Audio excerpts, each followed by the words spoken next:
everyone, it's me, Desiree Marie. Welcome back to my channel. Welcome to my crew who are called my subbies. And welcome if you are seeing me for the very first time. I'm Desiree Marie and I love talking about my locks and I love bringing lifestyle content here on this channel. So not only do I talk about my locks and I bring you guys along with me as I do everything with my locks, I also love to share my life with you. I love to promote healthy lifestyle and organic living that is true to you and not with, and is just authentic to your lifestyle. So if you're interested in seeing more of my lock journey and even some of my fitness journey and so forth, hit the subscribe button because I upload almost every day now, so you're always guaranteed something fun and fresh and new here on this channel. Today is another lock Q&A. Yes! You guys have been sending your questions in and I am going to tackle your questions right here on this video. Like I say in my other videos, I'm not a lock expert, but I have been growing my locks out for 3 years now. I've been loose natural for about 10 years. So I know a thing or two, and I think that based on my experience, I can give you my best and most honest answer. If you guys have any answers that you would like to add, definitely do submit them down below. So the first question is concerning combining locks. And this person asks, what is the best way to combine my locks? I've never combined my locks, but I do have experience watching my mom and seeing her fix certain problems that she has had in her lock journey. She's been locked now for like over 5 years and she's dealt with things like thinning, breakage, all of those things. I've seen her combine her locks. And so what she does to combine her locks is she takes the two locks that she would like to combine and she two-strand twists them together. And then what she does is she puts a rubber band at the bottom, at the base, and she uses the gold clamps to clamp them together.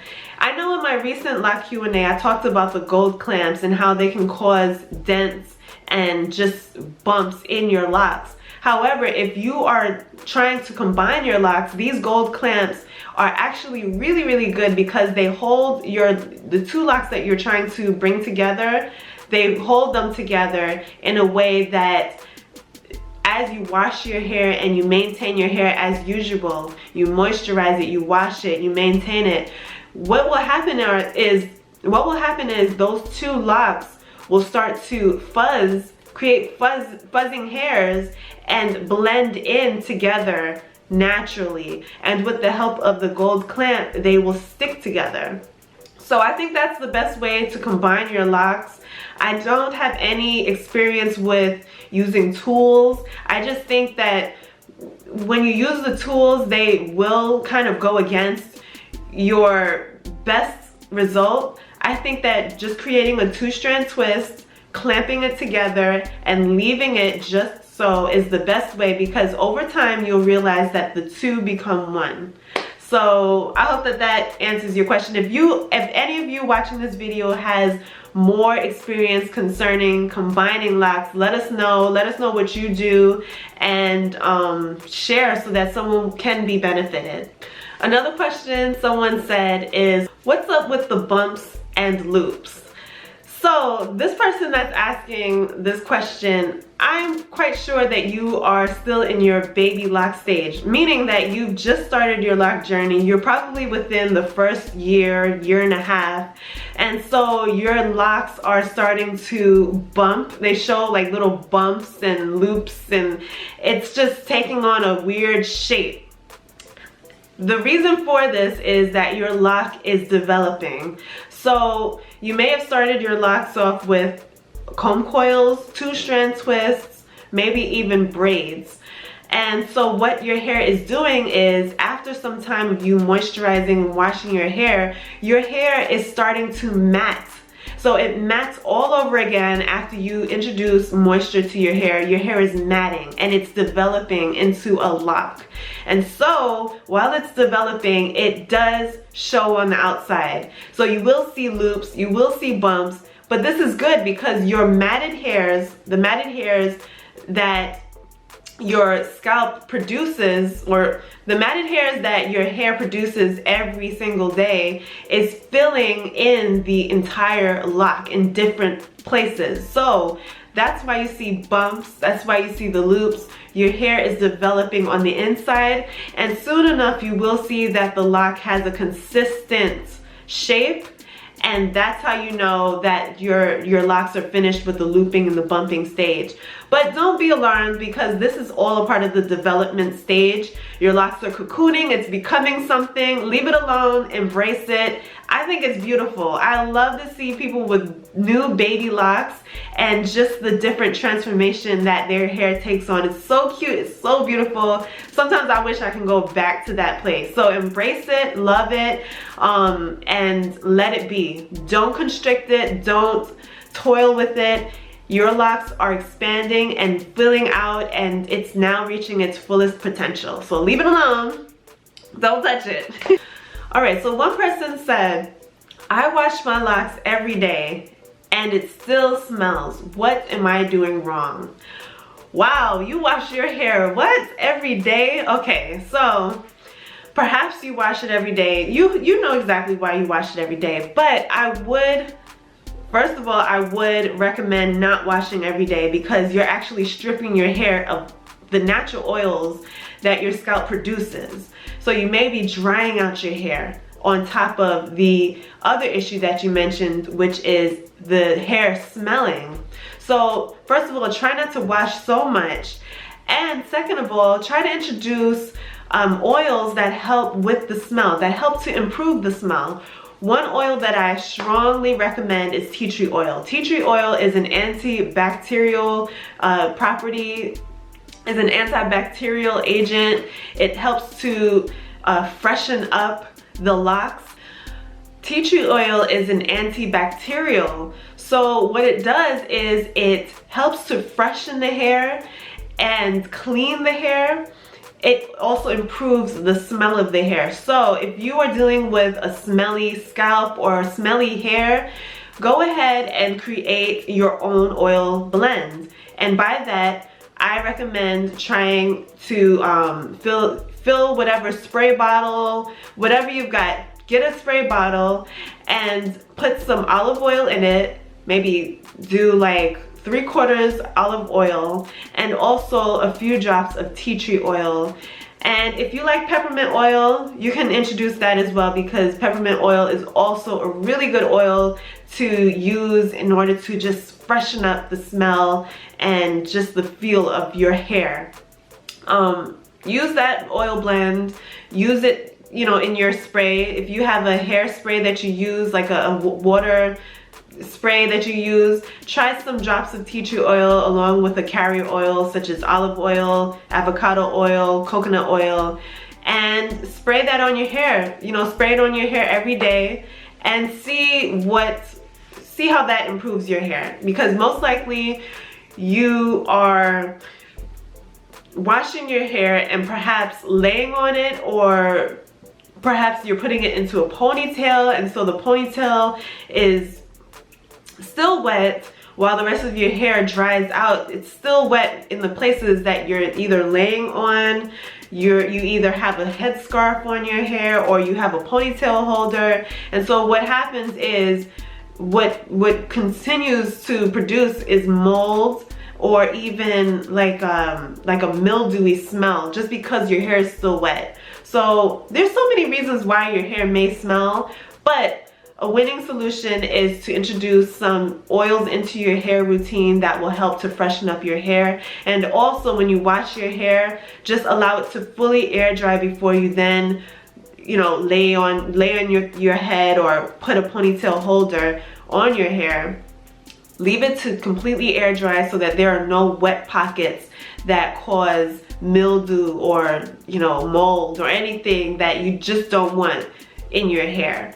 And I hope that helps you. If anyone has any better recommendations, let us know down below. All right, so another question that I have here is, my bleached out locks are starting to look brittle and dry. What do I do?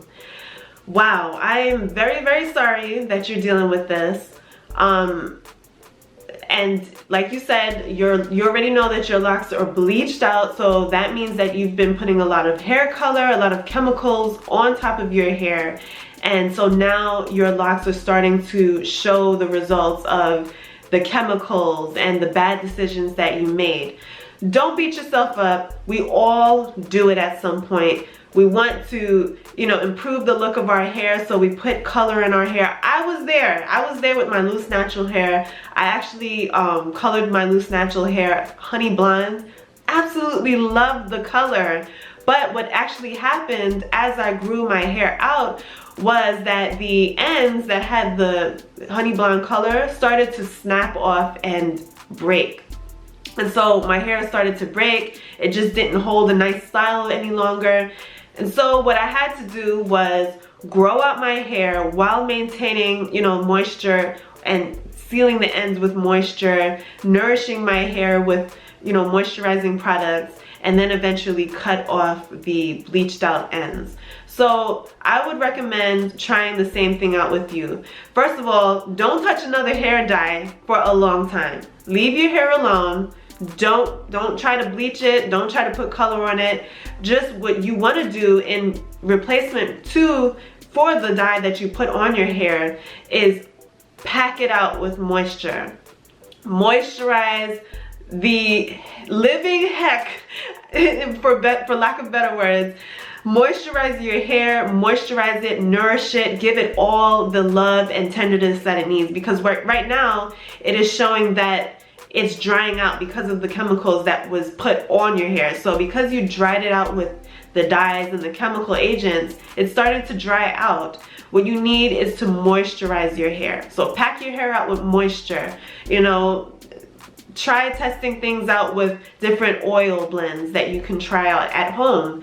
Olive oil, if your hair agrees with it, coconut oil. Avocado oil is one oil that I love and I recommend. Grapeseed oil. Make your own oil blends at home. Put a few drops of essential oils into the hair mixture and moisturize your hair. What I do for my moisturizing routine is I create a leave-in conditioning spray that I can use every single day without feeling guilty. So what I do is first of all, I boil tea. I boil peppermint tea, let it cool, and then I put it into my spray bottle. Then what I do is I put in carrier oils. So I put in my olive oil and my avocado oil, and then I put some drops of tea tree oil and peppermint oil. Shake it up, and it lasts me for the entire week. I don't have to put it in the refrigerator. It lasts me for a long time. So what I can do with that is spray my hair every day without feeling guilty. It's not leaving buildup in my hair. It's keeping my hair moisturized and sealed. And then what I do throughout the week is I would put oil into my hand, mix it up, and then make sure that the outside, you know, the whole entire length of my hair is moisturized, in addition to my leave-in spray. But the oil, the application of the oil onto my locks, I only do that once a week. So I'll do that on maybe a Wednesday, midweek, and then continue again the following Wednesday. Another thing that you really want to pay attention to are your ends. So what you'll realize is as your hair grows out, your bleached out hair will then become the ends of your hair. You must keep this moisturized or your hair will continue to break off and snap. So make sure that you're moisturizing your ends, sealing it with your oils, moisturizing when you spray your hair. Make sure that your ends get it too. Make sure that your ends get the oil as well. Your ends are probably the most important part of your lock because your ends are the oldest part, and so it has gone through a lot of things. It's gone through a lot, and with your hair it's gone through a lot of chemical, you know, changing. So I would highly recommend that you nourish the ends of your hair as well as the rest of your hair, but give special attention to the ends of your hair because right now your ends need that moisture. It needs that nourishment all over again. And just continue to stay away from the hair dye for a while and nourish your hair in the best way that you can possibly do. Okay, so that's it. That's all of the questions that I've gotten, that I've received from you all. Like I said, if you have any more questions concerning locks, your locks, my locks, how to start locks, if you are loose natural and you're trying to figure out if locks are the best way to go, let us know your questions down below so that we can answer them and I can produce another video for you speaking in greater detail straight to your situation. And I do this weekly, so you will always get your questions answered. I don't want anyone's questions left unanswered and just left alone. We are here to build one another up and to encourage one another to continue to live a lifestyle that is completely true to who we are. So thank you for watching this video. If you are not subscribed, hit the subscribe button because you are guaranteed something fun and fresh every single day straight from me. And I want to just continue to motivate and inspire you on your journey. So, you know, become a part of the crew and subscribe, and I love sharing with you guys. So thank you for watching this video. I hope that you were inspired and you enjoyed, and stay tuned for many more coming from me because it's coming. Also, I'm on Instagram, so hit me up on there. It's DesireeMarie_. You can find me on there, DM me, communicate with me on there when I'm not here. All right, thank you for watching. I love you, and I'll see you in the next one. Later, bye.